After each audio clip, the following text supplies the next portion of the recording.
Hey guys, this is Andrew with rockclass101.com, and in this week's ukulele lesson, I'm going to be teaching you an original song written by my friend Adrian, which is called The Aching Waltz. Now, Adrian was the guitar player that we just saw in the performance, and if you're unfamiliar with his work, I'm going to go ahead and leave a link to his YouTube channel in the description box below. But I'm also going to leave a link to stream his album on Spotify because his album features this song on it. And last but not least, I want to give you guys a fun fact about Adrian. If you are a premium member on our site, you've probably used the on-screen tab viewer. Adrian is the co-founder of SoundSlice. So not only is he a brilliant musician, but he's also created an asset that helps so many musicians improve and just practice better. So a big shout out to Adrian for all that he does. So let's go ahead and take a step back and let's talk a little bit about this song. So I think it goes without saying that this arrangement is going to be best suited for the advanced player. But let's take a second to look at this track.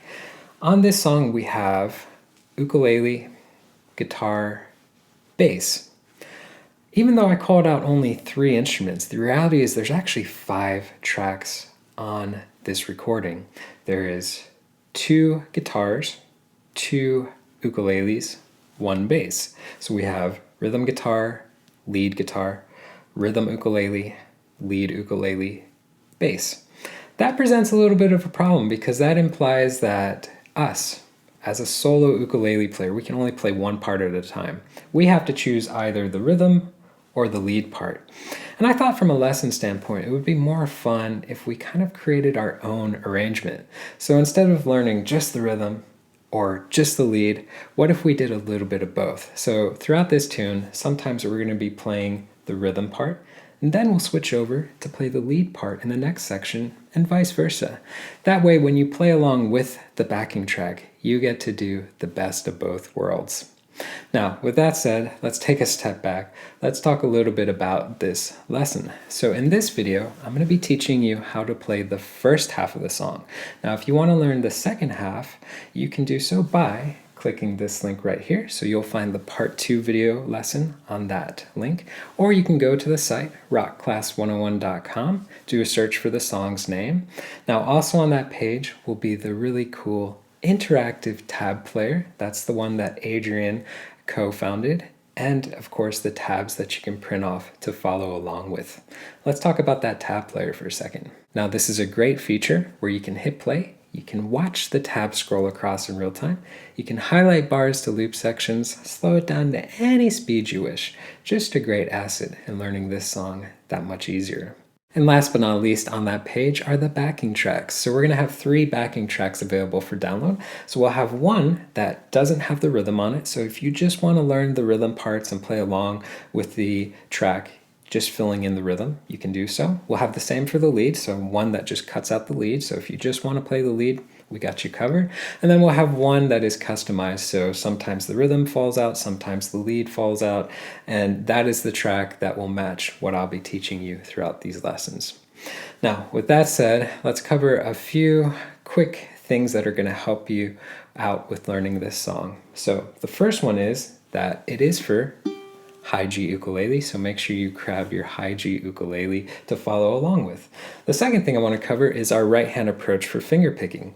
Now for the rhythm part, we can use either a 4-finger or a 3-finger approach. So that literally means that for a 4-finger, our thumb gets string 4, index gets string 3, middle gets string 2, ring gets string 1. We can simplify that to a 3-finger approach. So thumb would get double duty. That means string 4 and string 3, index gets string 2, and middle finger gets string 1. So either finger picking approach works, 4 or 3-finger approach. And for lead playing, you could use the same thing, but sometimes I do like to switch into piccato picking, which is fancy terminology that literally means alternate finger picking. So I'm leading with my middle, following with my index, and that's just a more efficient way to pick. So anytime I have to play notes that fall across one string back to back to back, it's a lot more efficient for me to go than to do double duty trying to go one finger over and over and over again. If you're new to picado picking, I'll put a link in the description box to our lesson, which is called La Gitanita. It's a flamenco tune. It teaches you how to do that technique as well as a really cool barrel roll strum, also known as the rasgueado strum. So check out that lesson if you want to dive deeper into those techniques. Okay, so with that said, the last thing I want to mention is that this song is in 3/4. So remember, when we count 3/4, we are counting 1, 2, 3, and then next measure, 1, 2, 3, next measure, so forth.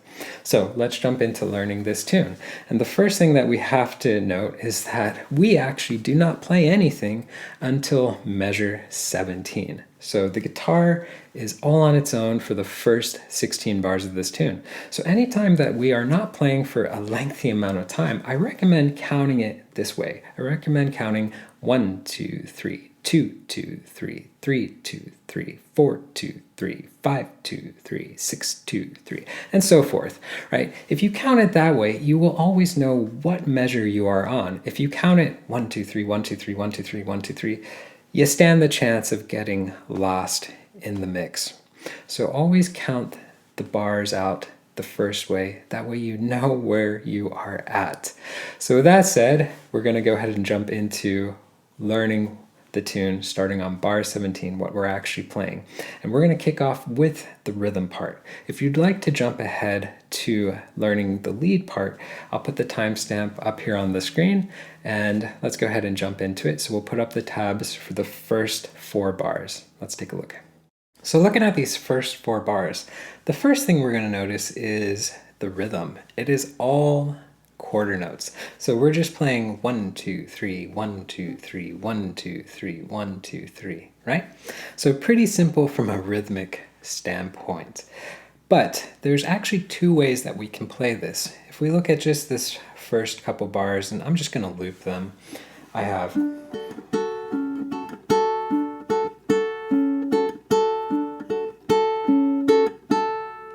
so playing it that way, you can hear I'm doing a staccato pop on beat 2. I'm going 1 pop 3, 1 pop 3, 1 pop 3, 1 pop 3.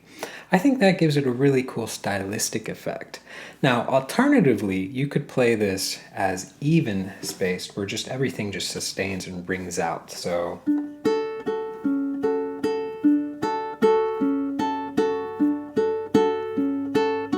sounds very pretty. No pop, no staccato on beat 2. But that just gives you right off the bat a couple ways that you can interpret this tune and play it. So I'm going to leave it up to you on which way you want to do it, but I like to do that staccato pop, so that's how I'm going to be playing it throughout this lesson. So let's go ahead and take a look at what we're playing. We're playing just 2 chord shapes. So I think most of us know the D chord.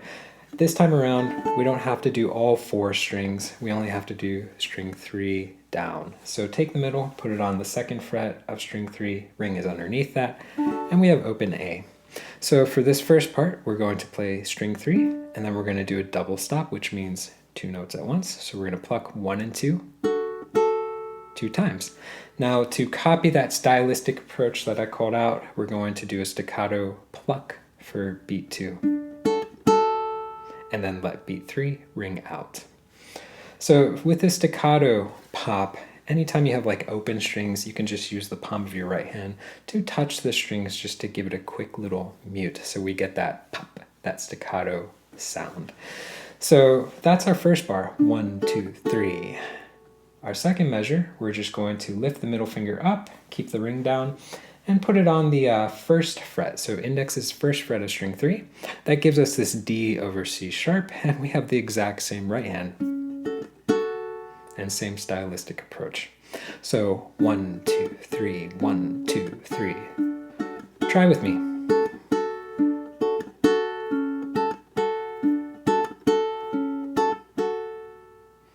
Okay, so that's a few times in a row, because if you look at 17, 18, 19, 20, it's the same thing back to back to back to back, right? So pretty simple. Let's go ahead and look at the next set of 4. If we look at 21 and 22, we're playing exact same thing. D to the D over C sharp. So we can skip 21 and 22. Let's look at 23 and 24. We have different chords here. We have a B to a B7. So not too bad. Lay your index flat on 2nd fret, string 1 and 2. Add your middle finger to 3rd fret of string 3. And we have the same right hand. Right, and this time for this staccato, since we don't have an open string, we can actually do staccato mostly with our left hand. So when I'm playing the second hit, I'm just going to lift my pressure up, and that's going to cut the strings. So same kind of effect as when you're doing muted strum and you lightly touch the strings. Same thing is happening here. I just lift pressure up, lightly touch the strings without pushing down, and that gives me that nice staccato sound. So we have for B, and then for B7, all we have to do is just pivot up so that index finger goes on the fingertip, and that opens up the A string to be an open note. Okay, so B to B7 sounds like that. So not too hard. If I play 21 through 24, let's try it together. We have 1, 2, 3, 1, 2, go.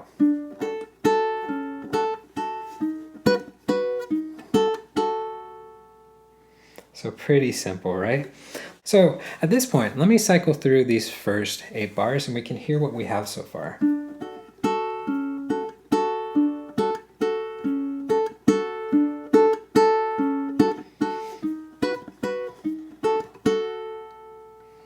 Okay, so pretty sweet sounding. Very simple because the first 6 measures is just alternating between the D to the D over C sharp.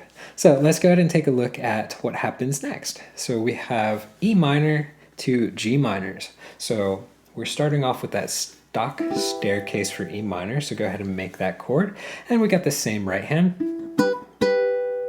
Now at this point, we're going to make what most of us know as a G chord, but we're going to do it as a bar. So go ahead and lay flat on 3rd, 2nd, and 1st string on that 2nd fret. So look at that transition. It makes the transition really easy. Now on this tune, it's labeled as an E minor over D. It's really an E minor 7, and that's all because of how this chord relates to the music that's being played, so that melody that's being played on top of it. But you can think of it as a G chord if that makes it easier to remember in your mind.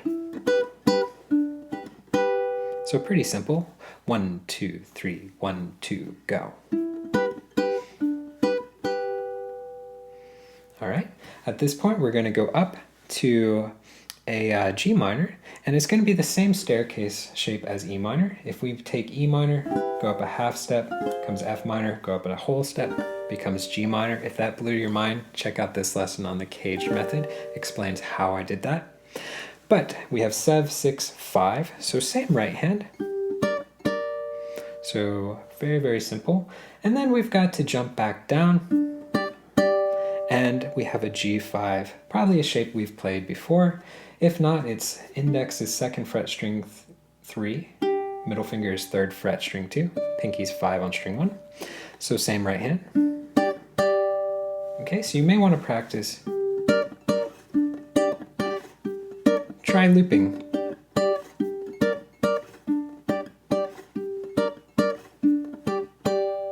So anytime you have a transition that may be a little bit tricky, you can loop it like that. And you can actually loop these 4 bars. You can loop any of these 4 bar phrases that you're practicing. Try with me. Come in the second time. I'm just going to loop what we just covered.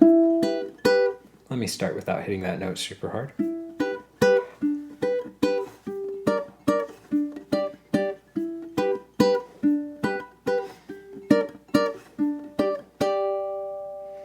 So looping is a really great way to practice instead of always just going 1, 2, 3, then starting.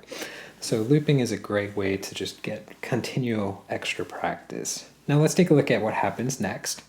So next, we have a little bit of a change. If you look at that second measure right here, you can see that we have a hit that lasts for 2 beats, so a half note. So keep that in mind, but first measure, we are playing a D, and we are starting the same. Now, I like to use ring and middle, so I'm going to lay middle flat on the 5th fret, strings 1 and 2, add my ring to 6 on string 3. Okay, and then I'm going to go ahead and transition to this next chord, which is a diminished. Now, I'm using these fingers here because look at my index. It's in position to go to this next shape. So it's already in position to just lay flat across strings 1, 2, and 3 on the 3rd fret, and then add my ring to 5 on string 2. So 1, 2, 3, 1. Okay, try that with me. 1, 2, 3, 1, 2, 3. 1, 2, 3, 1, 2, 3. Nice.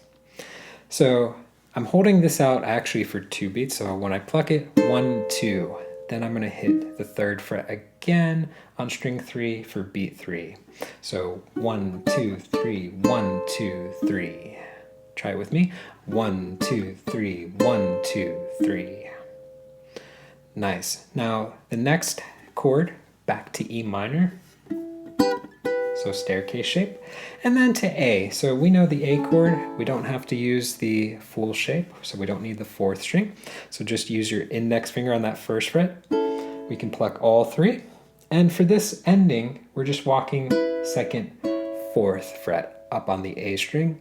And I like to pluck just strings 1 and 2. You can pluck all 3 strings if you wish. Doesn't really matter, but I'm going to go ahead and pluck all 3 and then just string 1 and 2 and 1 and 2. So up to you on how you want to finish that, but E minor, A. Kind of nice little melody walk up that we have for this rhythm part right there. Putting this one together,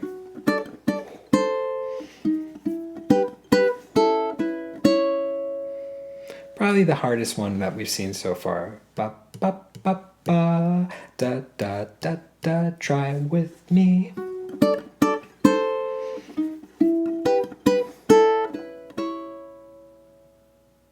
Very beautiful music though. So at this point, we have the first half of this melody A. So we're going to break this melody into 2 sections. They're not even sections. The first section is 16 bars. The next section we'll tackle is more than 16 bars, but this is kind of a nice little breaking point for us for practicing. So start with just 16 bars. And if I cycle through everything we have so far, it sounds like this.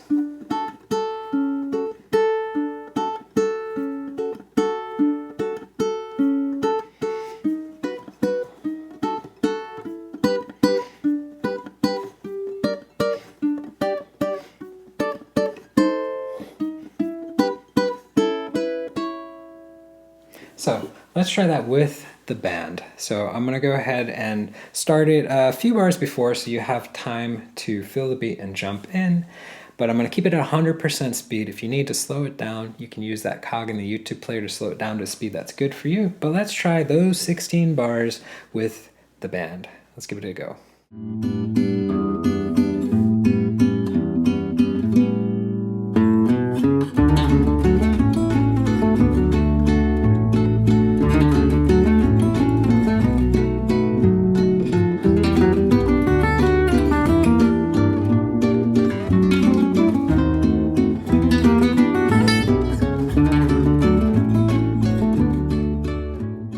Okay, so coming into our second part, or second half of this melody A, we are on measure 33 through 36. So we are playing variations now of basically what we did for the opening. So instead of playing the D here, like we were doing, we were bouncing between D and D over C sharp down here, we are going to be using, well, we're still playing down here, but we are going to be doing different shapes.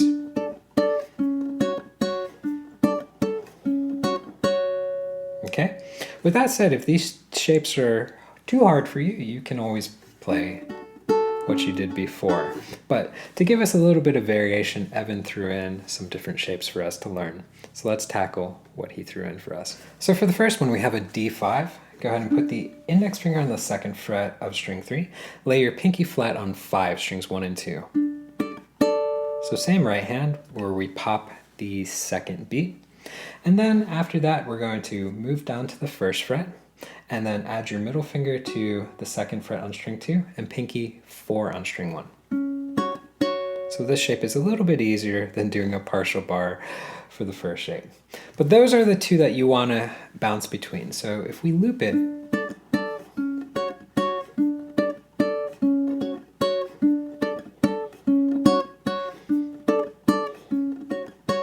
that's what we get. So go ahead and backtrack, jump in with me for that loop. You can always slow it down if you need to play at a slower tempo. But in essence, that is what our first line is having us do. If we look at the next set of 4, again, you probably guessed right off the bat, it follows the form that we previously learned. So you are doing that one more time, which gives you 6 bars over and over, back to back to back of D to the D over C sharp. So let's take a look at what happens for the Bs. So this time around, what do we notice? Looks a little bit familiar, right? We're back to the exact same B shapes that we had done previously. So nothing new happens there. So only the Ds changed. So let's get rid of this tab. If I cycle through those 8 bars I have,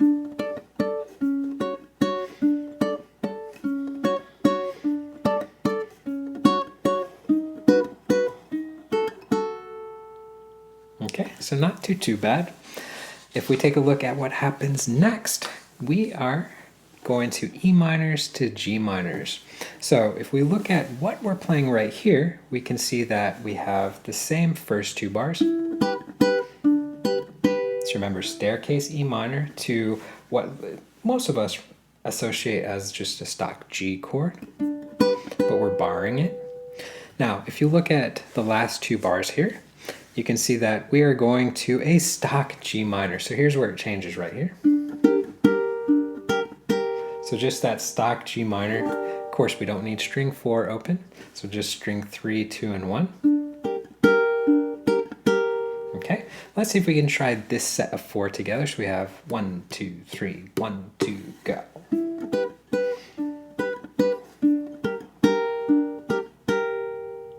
So pretty easy in this section right here. Let's look at the next 4. So if we look at the first one, we're back to that stock D chord shape. Then look at the next one. We are at the stock G minor. So remember, I'm using 2 and 3 because when I go to G minor, I only have to slide my ring finger up, put my index down, and I can strum all 4. Now look at the rhythm. We have 1, 2, 3, 1, 2, 3. So we've got that same half note followed by a quarter for that second bar. Let's try that together. 1, 2, 3, 1, 2, go. Nice. Now that open G that you're hitting, that's going to buy you some time to jump up to the next chord shape. So for this next chord shape, we are going to be making a minor chord shape. So same as that E minor staircase, so 6, 5, and 4. So same right hand, and then move this shape up a half step, strum all 4, and hold it for 2 beats, and then hit the open G again at the end. So this transition is pretty easy. Let me play all 4 bars.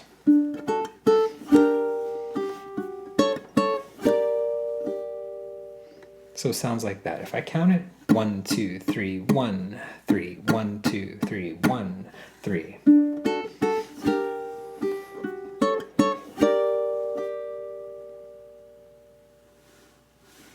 Not too hard. Very beautiful sounding though. Now, taking a look at our next 4, it's going to sound like this.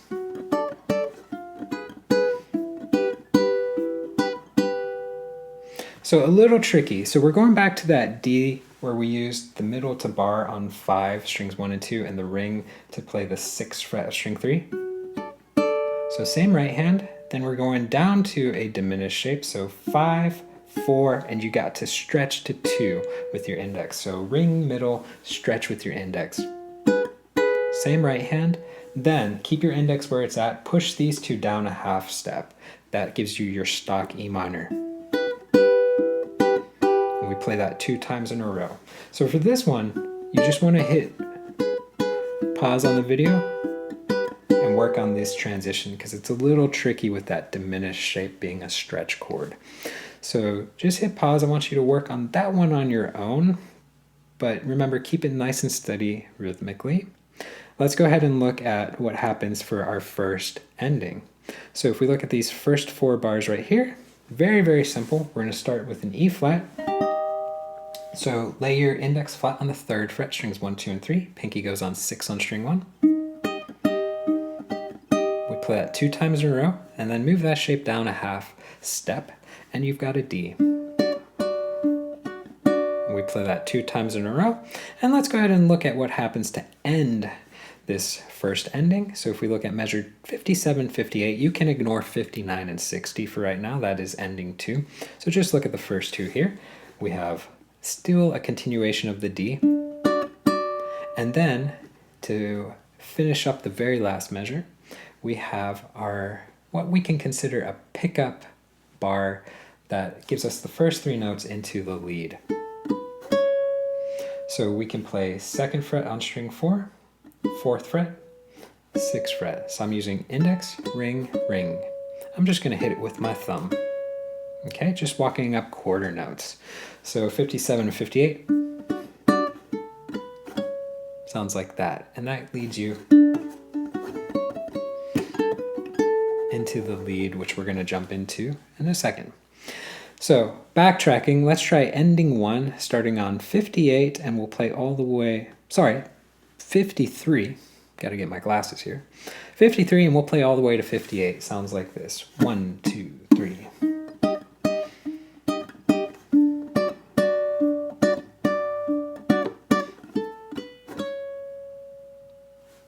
Pretty simple, right? Now, if we look at the second half of this A melody, if I just cycle through everything from the second half, it sounds and looks like this.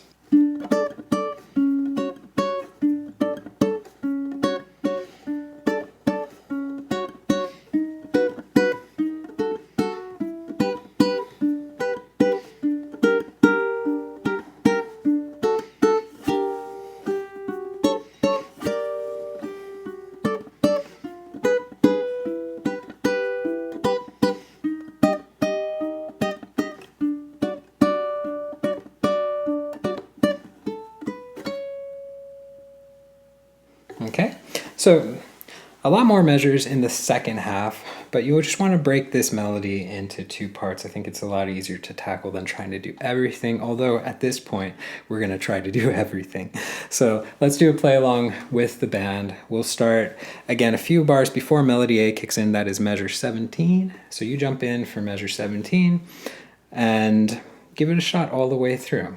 And remember, if it's too fast, you can use that cog in the YouTube player to slow it down to speed that's best for you. But after that, we'll come back and we'll learn the lead.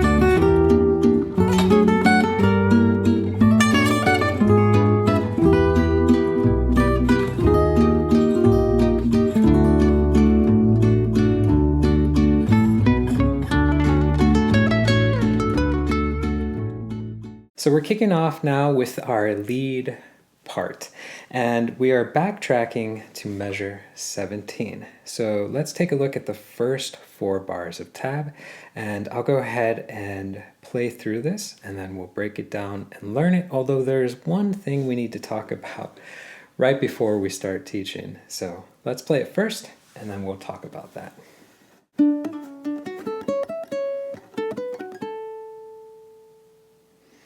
So that's a pretty good gist of what it sounds like. Now, if we look at just the first measure, so measure 17, just the first bar here on screen, if we look at the first 3 notes, we can see that it is 1 and da. So we have a 8th note followed by 2 16ths. Let me go ahead and swap out this tab with how Adrian wrote this melody for these first 3 notes. Now we can see those first 3 notes are written as an 8th note triplet. So Adrian wrote the rhythm using a triplet to kick us off. If I count out this first measure, I have triplet 2 and 3 end. Now if I put back the tab that I'm going to be teaching you off of, if I count this out, I have 1 and a 2 and 3 end. So very subtle change, right? From an eighth note triplet rhythm to a eighth plus 2/16. Now that brings up a good question. Why did I change it? Well, to be honest with you guys, I was really struggling getting that rhythm down. It just wasn't clicking with me for some reason. And I think the reason why is because if you look at the first 5 notes, you see a big whoo. You see that it is a slur, meaning we have a hammer, pull off, slide down, hammer. Let me say that one more time. Hammer, pull off, slide, hammer. There's a lot of hammer on, pull off, slide action happening in those first 5 notes. And for some reason, doing that triplet rhythm was just throwing me off. I just couldn't get it down. But when I changed the rhythm to 1 and a, everything just kind of fell into place. And I think this is a good example of when you're learning harder tunes, if something starts to trip you up a little bit and it just doesn't work with your playing style, maybe look at it and see if you can alter it slightly to make it easier for you. And that's what I did here. Now, I think Adrian will be okay with us altering this rhythm because if we look later on in this song, I believe it's measure number 49, and we'll just put up the tab right here. You can see 49, Adrian actually uses this exact rhythm to play this phrase, which is almost at the very end of the lead part. So I think he's okay with us using 1 enda instead of triplet, but I want to go ahead and state that if you prefer to play these opening 3 notes using an eighth note triplet rhythm, go for it. I'm going to be teaching you using quarter and 2/16. Either or work. I'll leave it up to you to pick which one you want to use. Okay, so let me play through it once again and we'll break it down and learn it. So here's what it sounds like.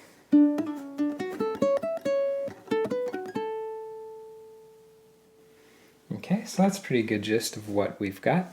So we're going to start on the 3rd string. We're going to play the 2nd fret, and we're going to hammer on to the 4th fret with our ring finger, pull off to the 2nd fret, slide down to the 1st fret, hammer on to the 2nd fret. That's a lot happening. Remember, this is a slur, and that means that we are doing all the work with our left hand. Our right hand only has to pluck the string once. So right hand is not doing a lot, left hand is doing all of the work. So you just want to work on 1 and a 2 and getting that rhythm. 1 and a 2 and getting it down and connecting it with all those hammer on, pull off, slide action. So you probably just want to loop this, just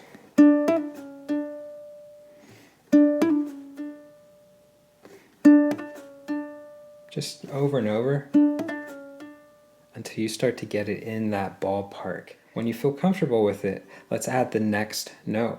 The next note is tricky as well. You are going to pivot this middle finger down to the 2nd fret on string 2, play that note, then lift up, play the open A. Now, the big question here is, why are we pivoting down? Why can't we just lift up and place the middle finger on the fingertip of fret 2, string 2? And the answer is actually twofold.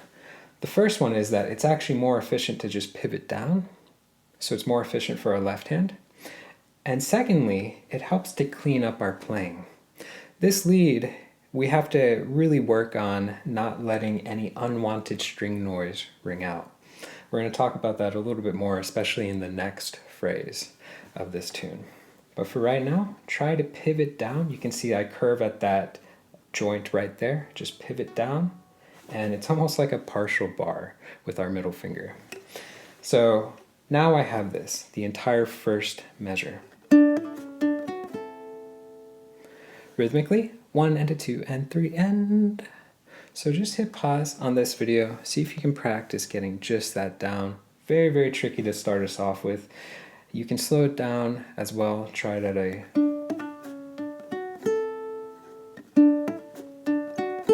slower tempo if that makes it a little bit easier on your end. But let's go ahead and continue on. So if we look at the 2nd measure, or measure 18, we have a lot easier of a section to play. And actually, let's look at 18 and 19 and 20. We'll finish up this entire phrase. So here's the first thing we want to point out.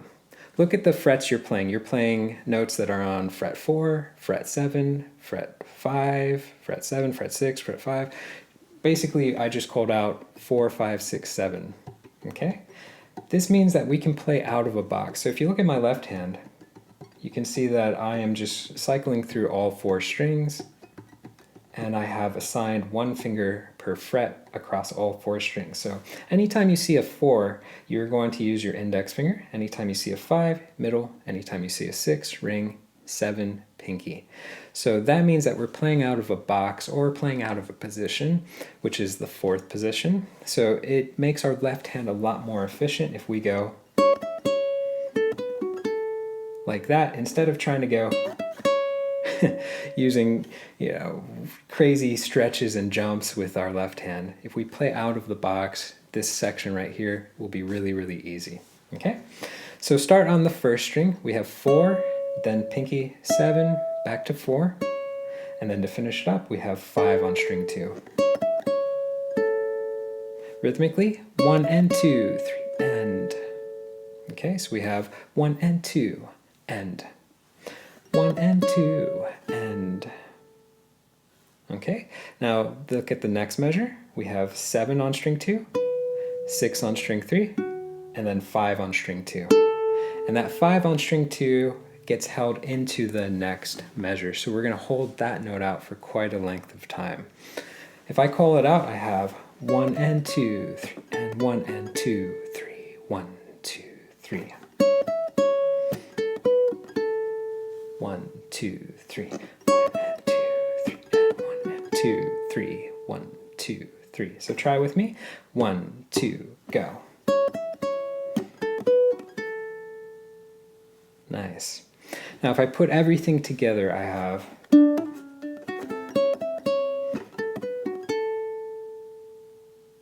so let's try that together. 1, 2, go.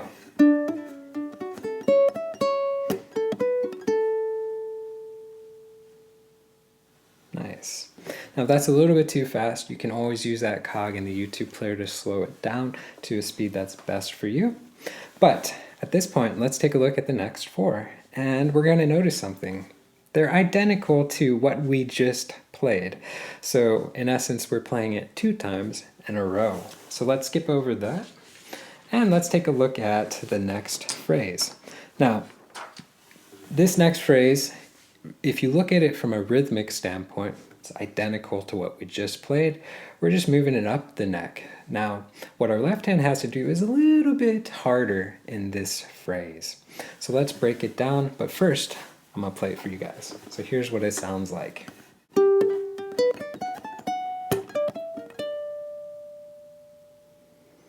So that's a pretty good gist of what we've got coming up. Now, if we look at just this first measure on the screen, we can see that we have the exact same movement for our left hand for this opening 5 notes. So that giant slur, we're doing the exact same thing. We start on 7th fret on string 3, we hammer on to 9, pull off, slide down a half step to 6, and then hammer back on to 7 with your middle finger. So it's exactly the same. Same left hand, same right hand, same rhythm. Everything's the same. We're just starting up on the 7th fret this time. So let's see if we can try that. We have, okay. Now, the continuation for the next note is identical as well. Pivot down with that middle finger, play 7 on string 2. And here's where it changes. Instead of playing the open A, we are going to 5 on string A with our index finger. So that's the only change that we have from what we had done in the previous phrase. So you may want to just hit pause and practice that. It's a little bit trickier up the neck in this position. If we try together, we have 1, 2, 3. So for the next 3 bars, everything's going to be very similar to the previous phrase. The exact same rhythm, 1 and 2, and 1 and 2, where the last one gets tied into the final measure. So everything is the same rhythmically, and it's very similar what our left hand is doing. There's only one little change that happens. First off, look at the notes you're playing. You've got 9s, you got 12s, and you got 10s. So that tells us we're playing in a box. This time the box is 9, 10, 11, 12. So assign a finger per fret, and the only difference here is that we don't have anything on the 11th fret, so we won't use our ring finger. We'll just use first, second, and pinky finger.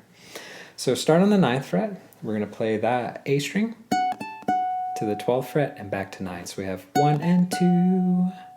Now on the end of 3, you're going to play 10 on string 2, and then 12 on string 2, and then go ahead and put your fingertip on 10 on string 3, and then pivot down and play 10 on string 2. So we have, in essence, a partial bar happening at the end. So all together, sounds like that. 1 and 2, and 1 and 2. Okay, so very similar to what we did in the previous phrase. Let's try it together. 1, 2, 3. Not too bad. If I put this entire 4 bars together, I have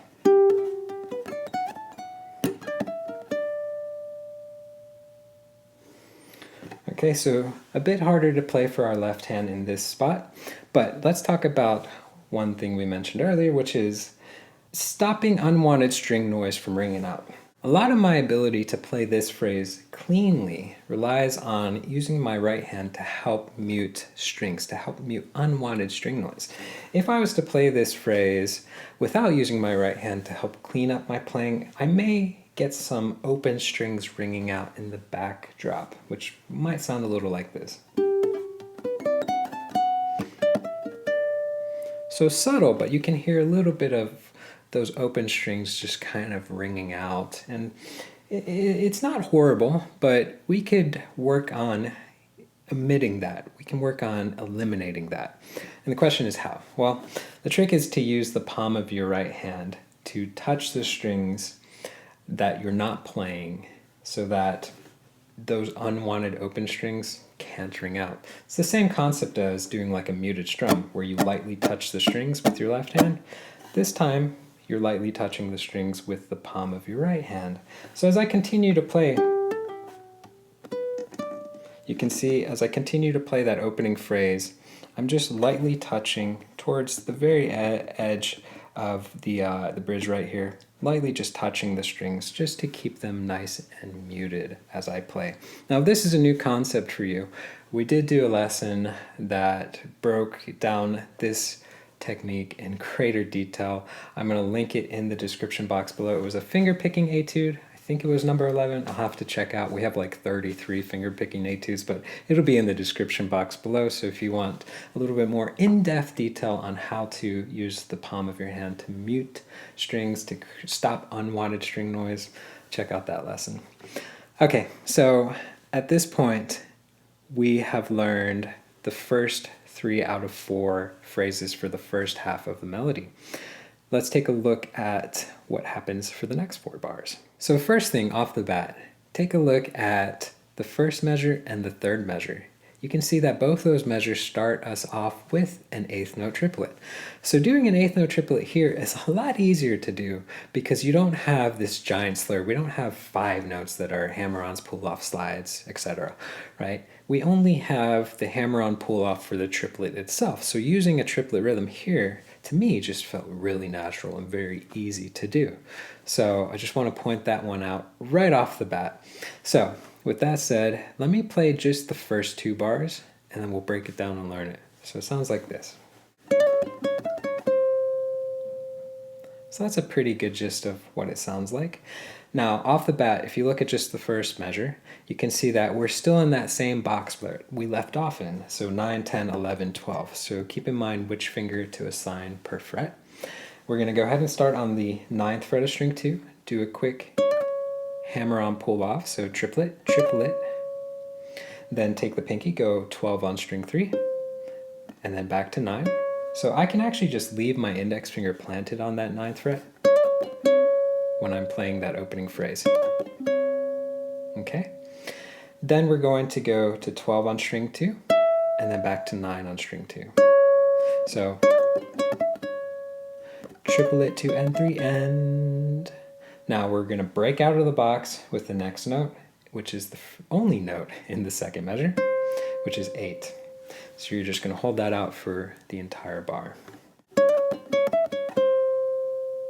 Let's see if we can try that one together. So we have triplet 2 and 3 and 1, 2, 3, triplet 2 and 3 and 1, 2, go.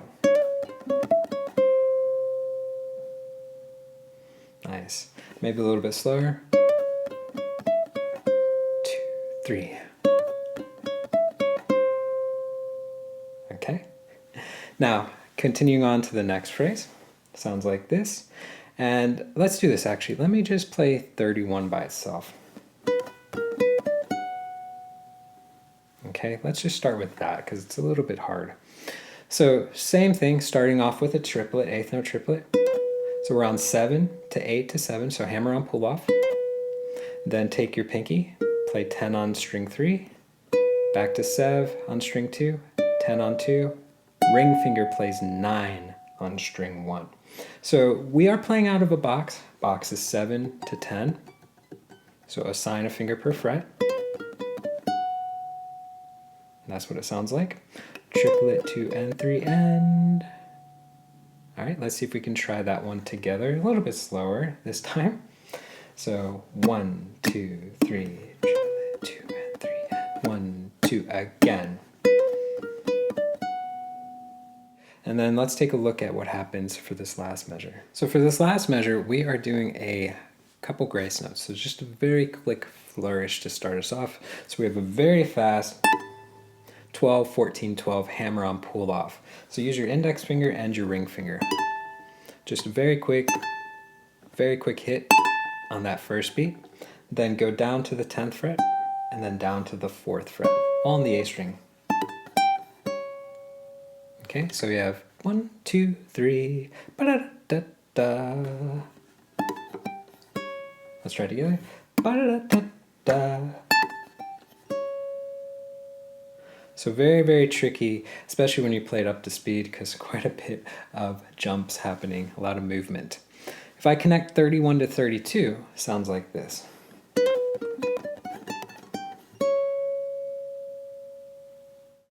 So these are probably the hardest measures that we've had so far in this melody A. So hit pause and just work on these four slowly at your own pace. If I play it together, sounds like this.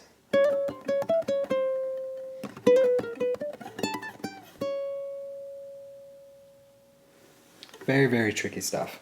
So at this point, we're done with the first half of Melody A. Remember, it's not an even break. We're not breaking Melody A exactly in half, where it's like 16 bars for the first half, 16 bars for the second half. The second half has more measures.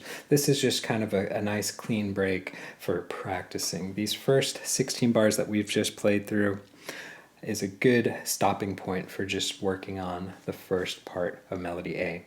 So here is what we're going to do. We're going to take a listen to me playing through everything, and I'm going to show you a little glimpse of my practice session.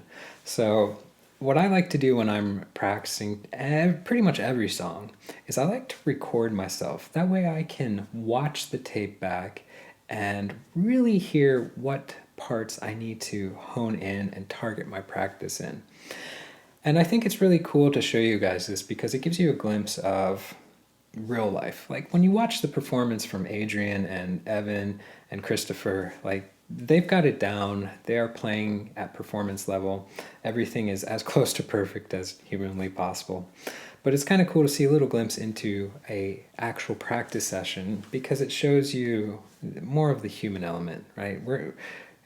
What you don't see when you watch the performance is you don't see all the work that everyone did to get it to performance level ready. So it's kind of cool to see a little glimpse of this. And the other thing is that there's two ways I would practice this. You can see I'm wearing headphones, or at least you can see the cord coming down on the left side. And what I was doing when I was practicing is I was listening to the band. I was playing along with the band, and then I would hit pause and I would play along by myself. So when you watch this little clip, you'll see me tapping just to help keep time. I'm tapping my foot, I'm tapping on the body of the uke, and I'm just practicing on my own as well. So I want to be able to play it in time on my own without always having to rely on a rhythm section to play in time. So a good way to practice is to play with the band, but also just to hit pause and tap your foot along and see if you can do it on your own. So let's take a listen to my little practice session. Then we're going to come back and we're going to try those 16 bars with the band, with Evan. So let's take a listen.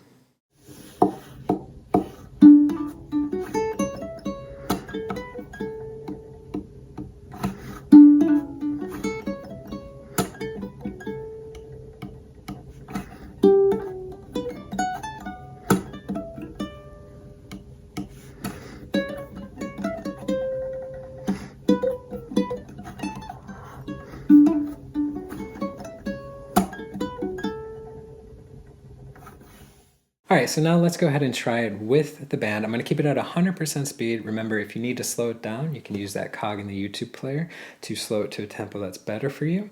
But let's try out those first 16 bars with the band. I'll start it a little bit ahead of time so that you have a few bars to fill the beat, to jump in, so you're not starting at the get-go. But let's go ahead and try that out.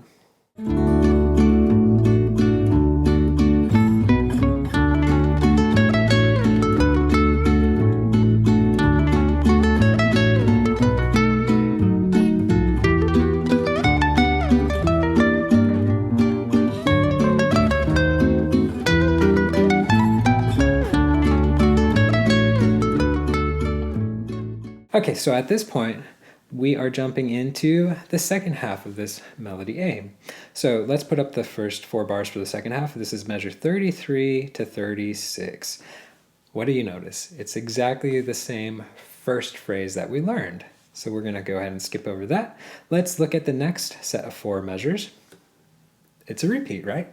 So we're doing the first phrase 2 times in a row again. Let's go ahead and look at the next 4. Bada bing, bada boom.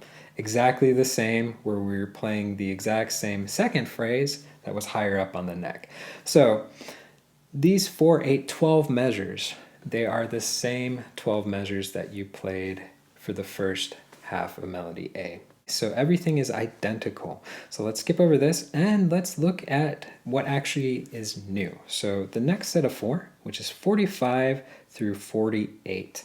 So in this section right here, we are playing 2 new phrases. Let's just take a look at the first one. So the first 2 bars. It's going to sound like this. Okay, so that's a good gist of what it sounds like. Now, off the bat, we can see triplet to start us off. So we're back to playing that triplet, 8th note triplet rhythm. So we're on the 2nd fret, and quickly just look at the notes you're playing. You see 2, 3, and 5s. That means we're playing in a box, 2nd to 5th fret. So assign a finger per fret. So start on the 2nd fret with your index, do a hammer-on pull-off, then to 5 on string 3, and then to 2 on string 2, and then 5 on string 1, and then back to 2 on string 2. So that index finger can just stay anchored the entire time. Now the last note that I added right there is the 3 on string 2. So we have triplet 2 and 3 and 1, 2, 3. Let's see if we can try that together. Triplet 2 and 3 and 1, 2, 3. Okay, maybe a little bit slower. Triplet 2 and 3 and 1, 2, go. Nice. Now as we go into the next phrase, rhythmically, it's the same stuff. Sounds like this. So let's see if we can break that one down. So we're going to go ahead and start with our index finger playing on the 5th fret of string 2. We're going to do a quick hammer on, pull off, 7/5.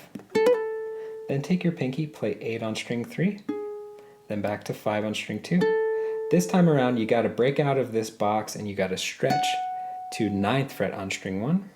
And then back to 5 on string 2, and then finish it up with 6 on string 2. Okay, so if we try that one together, we have triplet 2 and 3 and 1, 2, 3.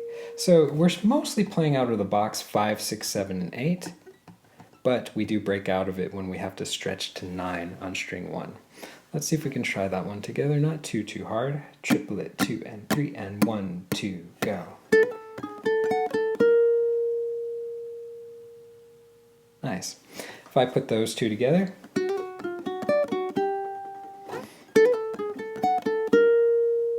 sounds like that.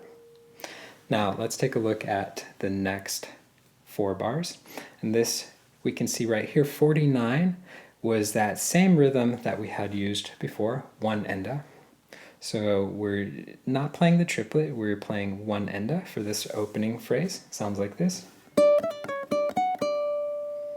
So there's our first measure. Now we have a extended box again, so you've got to stretch with your pinky to play 9. So I just want to go ahead and point that out. So we're going to start with 5 on string 1. Then we're going to do a pull off, 7 to 5. So you got to pick twice. Then 9 on string 2, back to 5 on string 1, 9 on string 1, and then 5 on string 1. So again, same stuff we're seeing where the index finger stays anchored. Okay, we try that together. 1 and a 2 and 3 and 1 and a 2 and go out.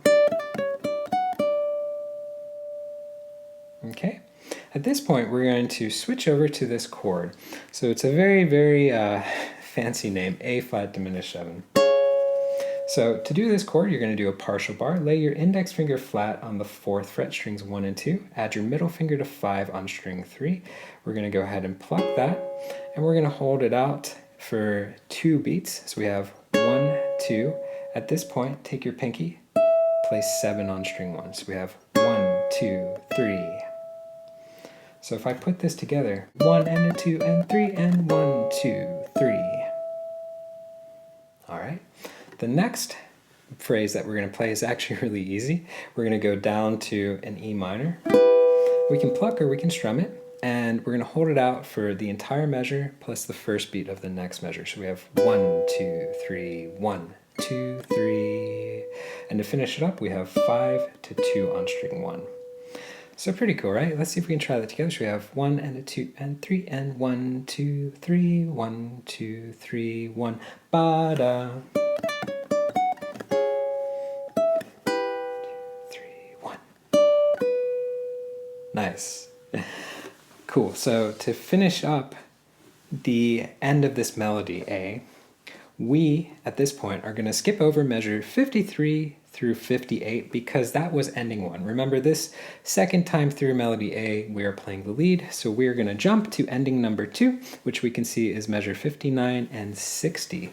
And we are literally just going to play 2 chords. We are going to play an E flat to a C7, and then we have 1 extra chord, which we'll get to in a second. So lay flat on the 3rd fret, strings 1, 2, and 3, add your pinky to 6. We can strum down or pluck it. Then we're going up to a C7. So open 7, 6, 7. I like to use ring, middle, pinky. And then to finish it up, we are going to add the first hit of the B melody, which is just an F minor chord where we lay flat on the 8th fret. And we can hold this out for a couple measures. So all together, if we backtrack, put the other tab on, we have 1, 2, 3, 1, 2, 3, 1, 2, 3, 1, 2, done. Let's try it together. 1, 2, go. 1, 2, 3, 1, 2, 3, 1, 2, 3, 1, 2, done.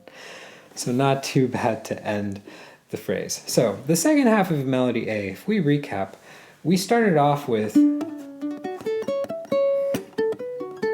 that, played twice. Then we went higher. Okay, then came the new parts, which let's put up the tab for this. There's the first one. There's the second one. Then the final little phrase. 2, 3, 1, 2, 3, 1, 2, 3, 1, 2, 3, done. So at this point, let's do this, guys. Let's try an entire play along of this A melody lead. So we're going to start from the very first bar, which was measure 17, and we're going to play all the way through. Of course, I'm going to go ahead and start it earlier so you're not just jumping right in. You can feel the beat, so we'll start a couple bars or so before. But go ahead and see if you can play through. I'll keep it at 100% speed. If you need to slow it down, use that cog in the YouTube player. But give it a shot playing with the band the entire melody A. Then we'll come back and wrap up this lesson.